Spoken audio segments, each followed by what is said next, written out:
Hello, everyone. Welcome to our today's edition of Welcome Change.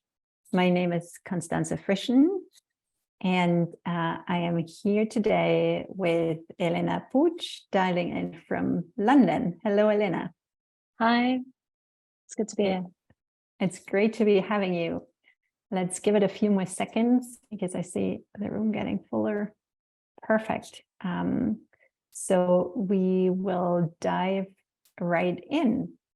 Everyone, today's conversation with Helena is going to be a dense topic. We want to cover a range of issues from social media, underlying business model, polarization, how we can affect change. So it's going to be dense and entertaining, and bear with us as we're going to try to unpack all of these threads. Before diving in and before introducing Helena more fully, I wanted to give a quick overview at the next 30 minutes. Helena and I will be having a conversation roughly 15 to 20 minutes, and then we open up for Q&A. You should be seeing a Q&A box at the bottom of your screen. Type your questions in there, and we'll field them towards the end of our time. All right. With that being said, let's start. Helena, you are an Ashoka Fellow. You're the co-founder of Build Up. You have over a decade of experience of working in conflict situations with multilateral organizations, with civil society actors. You've advised the UN. And I also mention it here because it will matter later in our conversation. You are an economist by training with a degree from Princeton, and you're an expert in digital tech. Now, when you go onto Build Up's website, you describe your work as saying you are all about conflict transformation in the digital age. And I was wondering whether you could give us a brief glimpse of context, what we need to know about that topic of your work, this arc of your work. I think the main thing to know about that arc of our work is that it has two sides. And one side is about the great potential in the use of digital technologies to promote peace. So we work quite extensively with networks of peace innovators, civil society actors that are working on peace building processes and that are using technology to make sure that more people are included in that work and that more voices are heard. So that's great. There's great potential there.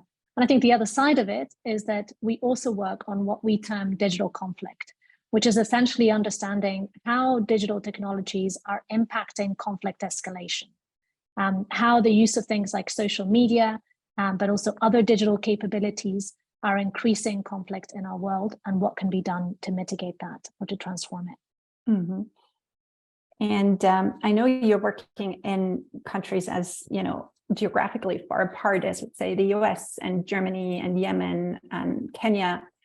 Can you give us an example of how that boils down to the practical experience of you and your team? Yeah, because it can sound quite abstract, right, when you put it that way. But right. I think, to give just like a couple of examples, if you think about this side, which I talked about as the promise of technology, we did some work with the Office of the Special Envoy to the Secretary General of the United Nations in Yemen, where there was an interest in seeing how the views of women could be better incorporated into the peace process that they were running. But it was very difficult to convene women for a number of security and logistical reasons. And so we ran a series of focus group discussions and consultations using WhatsApp. So a very simple technology, but it managed to ensure the inclusion of a group that might have otherwise not been heard. So that's one example of sort of the potential. But then if you want to look at the other side, the sort of digital conflict aspect of it, recently, we've been doing some work with a number of partners, including with UNESCO, but also with Search for Common Ground and other areas in Kenya, looking at how misinformation about political processes, and particularly about the recent election, impacts the way that Kenyans understand their position within Kenya and their identity, and how that impacts conflict and what needs to be done about it. So kind of these two very different aspects of technology, if you see what I mean. And in the latter example, it's like, draw out for us in how far, let's say, social media makes your work harder, which will also get us closer to the core theme of our chat today. Yeah, I mean, in the case of Kenya, my colleague Caleb, who was leading that work, said to me at one point, and he's somebody who does a lot of this work on social media, and he said to me, when I walk the streets, I feel like this is going to be a peaceful election, but when I read social media, I think I'm in a war zone. And I think that actually reflects a lot of what we see in other places. To give you another example, we did some work with a civil society partner in Kurdistan, and in looking at the way that conversations were happening on social media in Kurdistan, we realized that what people said and how they positioned themselves had a lot to do with sectarian identity. So people were very quick to say whether they were Arab or Kurdish, and that would determine how they spoke about a whole host of different issues. And it meant that the conversations on Facebook, which is the platform we were looking at, were very, very polarized. So when you speak to peace-building actors, the response you often get is it really feels like the odds are stacked against us on social media. It feels like it's an onslaught. There's not much that we can do in this space. Offline, there may be more space, but in these spaces, it really feels like there's no way that we can start a peaceful conversation. And in that case, when you say sectarian identities, you mean ethnic identities? Is that correct? Yeah, I mean Kurdish versus Arab. That was the distinction in that particular situation. But these kind of, this idea about opposing groups or out groups opposing each other is something that we encounter a lot on social media, that we see come up over and over again. That's the driving factor in the way that people are interacting on social media. One more question on that. So what is, in your point of view, the difference between an opinion that is just different from, let's say, my opinion, so which is normal in the democratic process, and what is an opinion that is polarizing? Right. So I think the way I think about that is it's two different kinds of polarization, right? There's issue-based polarization, which is basically a difference of opinion. And as you say, that's really important. That's constructive conflict. We must disagree in a democratic process, and that's also part of being in a peace process. But when you talk about identities or groups opposing each other, that's what we call affective polarization. And what that means is that no matter what you actually say, I'm going to disagree with you because of the group that you belong to. But also, and equally importantly, no matter what you say, I'm likely to agree with you because of the group that you belong to. When a conversation or when a discussion or when a debate is at that state, is in a state in which people agree or disagree, not based on the content of what is happening, but based on who is speaking and what group they belong to, then you're in a situation where conflict is very likely to be destructive. It can escalate to violence. Yeah, and does that come with a different speech pattern? Like I remember in one of our discussions, you were saying, for instance, you can say anyone who's had an abortion is immoral. Yeah. Or I have moral queries about, qualms about abortion. And so one is, can you use an example like that to illustrate that? That's exactly right. I think it's the difference in between saying, in the example about abortion that you were saying, saying anyone who has had an abortion is immoral, is essentially positioning two groups, those who have and those who haven't, those are here and those who are there, right? There's no room for conversation, for nuance, for complexity, and therefore for finding any kind of common ground. If somebody says, I have moral qualms about abortion, they're not saying anything. They could have moral qualms about abortion and have had an abortion. They could have moral qualms about abortion and have family members who have had an abortion. They're not positioning themselves as people. They're positioning themselves about an issue. And that allows a lot more room for conversation. This is critical in any kind of conflict of opinion. But also very importantly, when that conflict it has a violent expression, right? When there is armed conflict of some kind. So the usual way of social media companies to go towards affective polarization or to intervene when there is affective polarization, especially when it goes into sort of threats of violence and hate speech, is content moderation. You say that doesn't really help much. Can you explain why? I think it helps in very specific situations. It helps with hate speech, which in many ways is the tip of this iceberg, right? But let me give another example. Very often, affective polarization is expressed through fear. Fear speech is not the same as hate speech. It can't be so easily identified. it probably won't violate the terms of service of platforms, but it can be equally polarizing. And we know that fear of speech is used to essentially galvanize people and to incite violence, but it wouldn't fall foul of the content moderation guidelines of platforms. And we have seen that over and over again in examples in the real world. So that's why content moderation isn't going to work, because it will only catch a very small portion of objectively policy violating content, which is not the majority of the polarizing content that we're seeing online. Now, let's go to the fact that there's also something built into the underlying architecture of social media platforms, which leads to almost the automatic, let's say, amplification of views that are extreme. And that has to do with how the algorithms of these platforms are coded. Explain to us how that works. So I think there's actually two reasons why polarization thrives on social media. One is that it allows anyone pretty much to manipulate people and to deploy harassment en masse, right?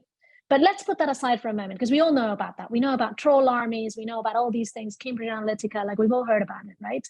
But the other aspect, which I think is a lot more, like deserves a lot more attention, is that the way that social media algorithms are built is that they're looking to serve you up with content that is engaging, right? And they will serve you up more content the more engaging it is. And we also know that polarizing content that is very emotive and that positions groups against each other is very engaging. So what that means is that social media platforms provide incentives to produce content that is polarizing because it will be more engaging. It's kind of like this thing that, that it's like a vicious circle, right? So you have content that is more engaging, which incentivizes people to produce more content like that, which makes it even more engaging, and so on. And so that means that polarizing content is basically king on social media platforms. And it's sort of, to just rephrase what you just said, is basically saying sort of build into the business model, because the more, or that's an additional aspect, that because the more, so let's say content that is engaging get pushed into users' feeds, it gets more likes, more reposts, it will get shared more. So it has, it reaches a broader audience and lets people spend more time on platform. And that is also linked to, more profits basically for social media platforms who are running off it. Well, that's the way that social media platforms are designed at the moment. They're designed to maximize engagement metrics, right? To basically say what we want to do is engage people with content, any kind of content. We don't care what that content is, except unless it's hate speech, right? In which case we will censor it. But in general, what we want is more engagement on anything. And that is built into their business model. It's because it allows them to sell more ads. It allows them to collect more data.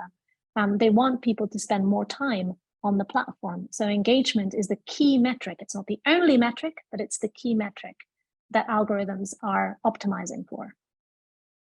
And now you could say, well, that's one thing that happens in the online world, but it does not have no consequences in the offline world.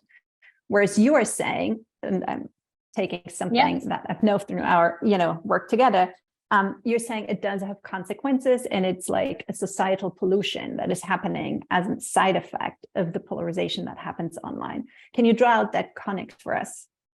I mean, I think the main thing to understand is that it's changing the way that we understand ourselves and other groups, and that it's creating divisions in society and critically amplifying existing divisions. And I think that that's the difference in between focusing on hate speech and harassment and focusing on this idea of polarization. Hate speech and harassment is about what the individual experience of being on social media, which is very important. But when we think about polarization, we're talking about the impact it's having on society as a whole. Regardless of whether I'm being personally harassed, I am still being impacted by the fact that I'm living in a more polarized society. It is a societal negative externality. It is something that is affecting all of us, regardless of whether we are individually affected by something. And let me draw this out. That's important what you just said. When you're starting to describe the side effects, the societal pollution, let's say, of social media companies, as negative externality. So now that is a concept that comes from economics, basically, and it describes the costs that occur that are not being captured inside the market that affect somebody else. Like we could use the example of, let's say, a company that produces cars and whatever pollutes the environment. There's CO2, so they are, so it makes the air bad to breathe. It's like a side effect of the production process, the cost of which are being borne by society, by somebody else. And go ahead. Yeah, and I think the way to think about that is, and that the key here is that cost is not included in the production costs, and so it's not in any way priced by the market, right? Because we'll get onto what's happening with pollution now and carbon taxes, but essentially because traditionally in industrial capitalism, people were producing things and they were also producing pollution, but nobody had to pay for the pollution. It's as if that cost didn't exist, but it was actually a negative cost to society. It just wasn't being priced by the market. And that's the key, right? And something very similar is happening with social media platforms right now. Social media platforms aren't going out there. Their profit model isn't to create polarization. But what happens is that it's very expensive to clean up polarization because they have an incentive to just create content that is more engaging, whatever it is, regardless of whether it's polarizing. There's no incentive to clean up the polarization, just like there's no incentive to clean up pollution. And that's why polarization is a negative externality of this surveillance capitalism business model. And what are you proposing we do about that? Make them pay for it, bring it into the market mechanism. So if you think about how we thought about this with pollution, we now have the concept of a carbon footprint, right? A carbon footprint which measures essentially the negative impact of industrial production on society. And what we say is that should be taxed. There should be carbon taxes or some other mechanism, cap and trade. There's other mechanisms that can be used to bring that carbon footprint into the market mechanism. So could we do something similar with polarization? Could we say that social media platforms or any platform that is driven by an algorithm should be taxed for their polarization footprint? I think that's a very novel idea. And we also want to mention that there are other ideas obviously circulating and being discussed, like, for those in the US, there's the whole discussion around Section 2030 and the liability of social media platforms, and that is sort of being stuck. And I think what's really interesting about your model is to look at it, with the analogy of carbon, and look at it and say, okay, there is a pollution that is occurring. We need to punish it. One way we could explore this is through tax. And I am wondering what, in order for that to happen, you would need to start measuring polarization, right? And so what do you think needs to happen?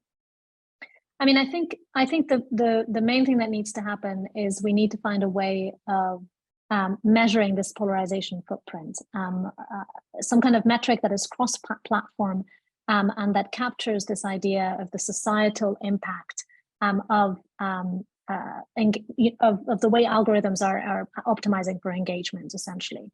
And I just want to say that, you mentioned Section 230, but I think there's also a very big debate, which I am very supportive of and part of as well, about how you could design social media platforms or algorithmically driven platforms differently.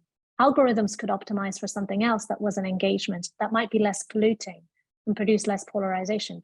That's an incredibly important debate. The question I have is, how do we incentivize companies to actually take that on? How do we incentivize companies to say, yes, I'm going to make those changes. I'm not going to use this simple engagement metric. I'm going to take on these design changes. And I think the way to do that is to essentially provide a financial disincentive to not doing it, which is why I'm so interested in this idea of a tax. How you make it more expensive than that it starts to undermine the business model.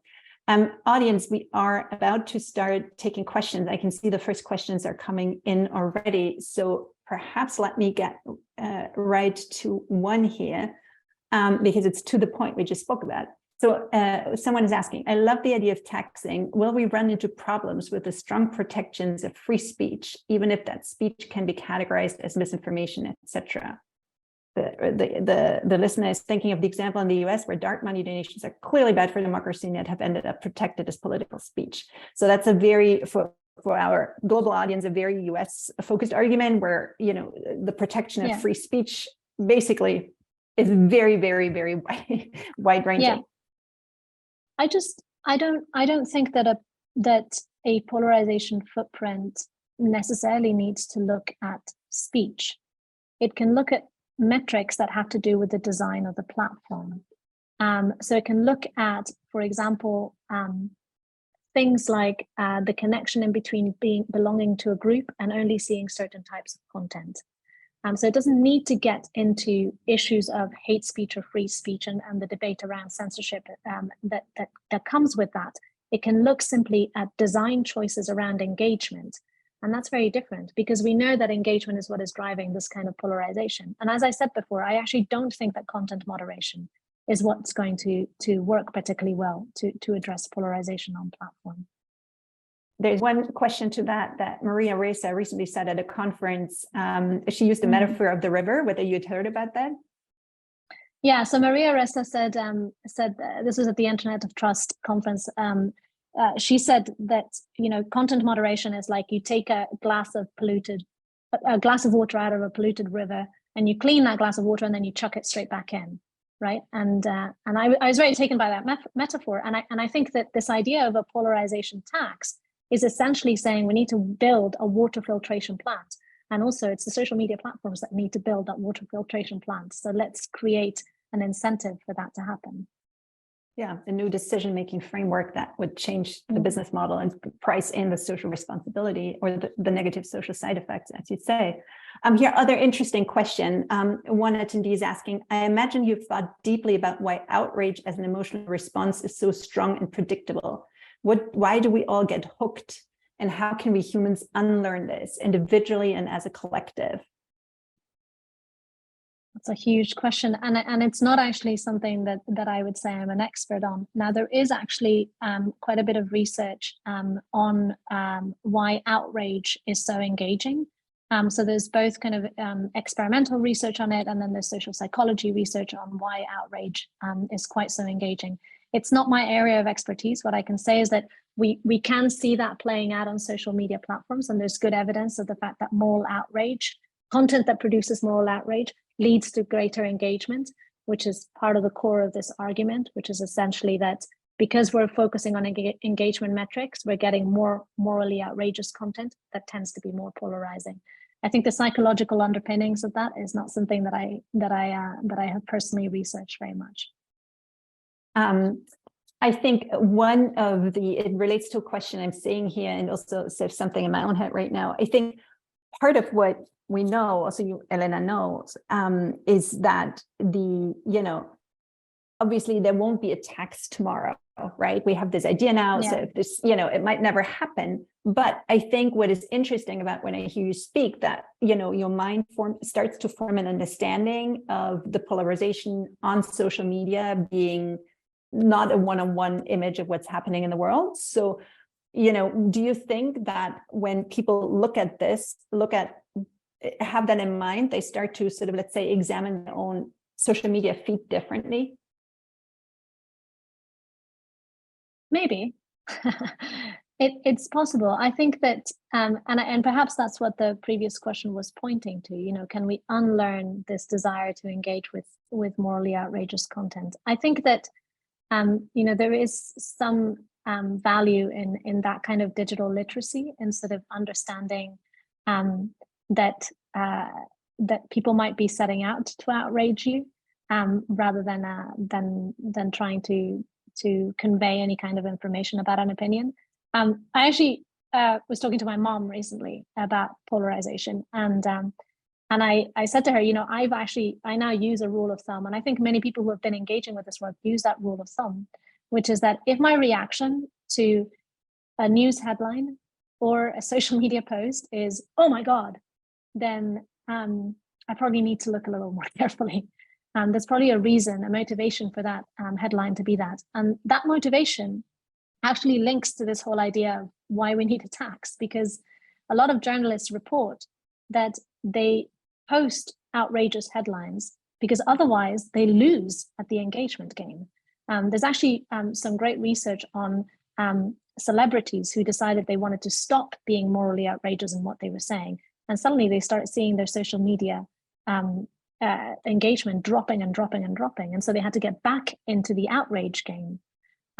So I think it would take a lot for that to be a cultural shift without the sort of the technical support of the redesign of platforms, because in the end, it's kind of a socio-technical issue, right? It can't just be a societal issue; it's also a technical issue. Yeah.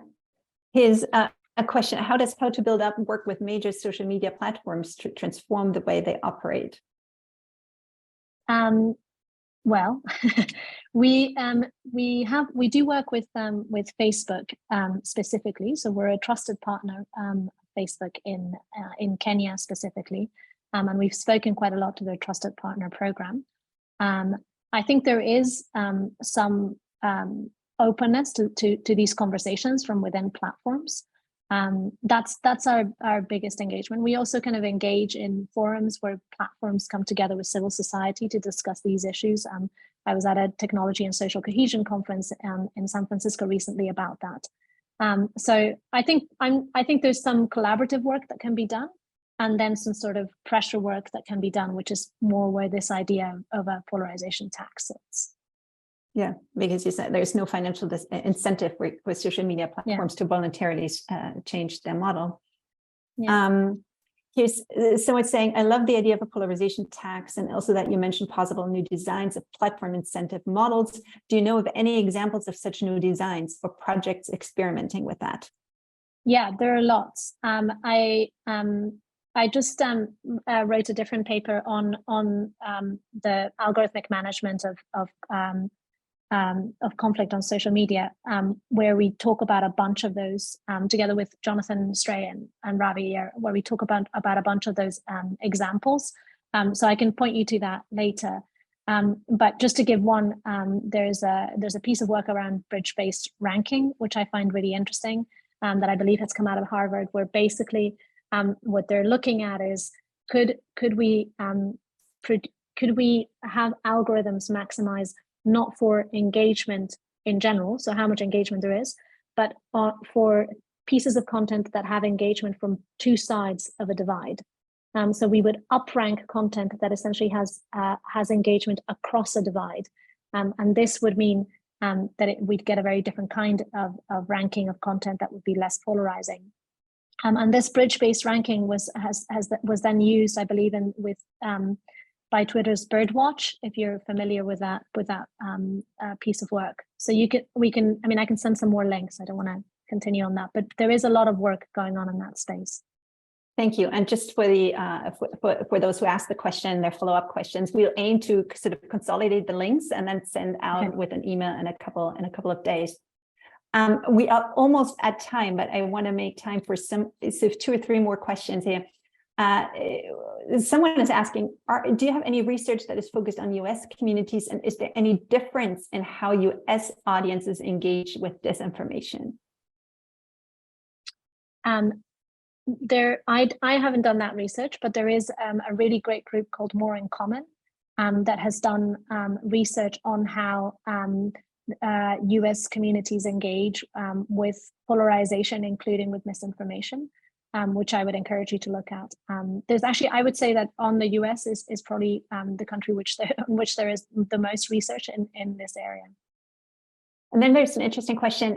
In addition to a polarization tax, is there an idea for a negative mental health tax, particularly for young people, but also adults? Yeah, this is something that we've spoken about, right, Constanza? So something similar to kind of a soda tax, right? So there's a soda tax on the idea of the soda tax is that because it's got so much sugar and all the health impacts, that it should be taxed differently. So yes, one could think about it in that way, because that is also another type of negative externality. I guess I've thought about it much more in the space of polarization, because that's what I know best. There is a whole body of research on the impacts of social media on mental health that could be used to make a very similar case. So I do think there's a link to be made there. Yeah, and some interesting experiments also around tweaking the algorithm towards, sort of upping the benchmark on what is helpful, what is unhealthy for for young children, for young adults especially. And we're at time, but I have one last question for you, Helena. So the carbon footprint, someone reminds us correctly so, was really meant for individual consumers to start monitoring their own behavior and to basically let go, sort of give a pass to corporations, to shift the burden towards the individual consumer. That is not what you're intending here, right? So I give you the window of opportunity now to talk to that. Yeah, I mean, I think the carbon footprint has been used in that way. I think the carbon footprint has also been used to look at the impact of a company or a production site on the production of carbon and therefore on pollution and climate change. So I want to be very clear that I'm not thinking of it as an individual carbon footprint, but rather as the carbon footprint of the main producer in this environment, which in this case I think would be the social media companies. But I'd love to have 10 more minutes to think about and to unpick the differences here and how we'd have to be very clear about that distinction. So I appreciate somebody pointing that out. Thank you so much, Helena, for this rich and dense conversation. We managed quite well, I thought, going through it all. Thank you to the audience for asking these, really smart and intelligent and pointed questions that will help us refine the argument further. And I'm wishing everyone a good rest of the day. And we'll be back with Welcome Change next week. And you will all be getting a follow-up email from us with more thoughts from Helena. Thank you so much. Thanks, everybody.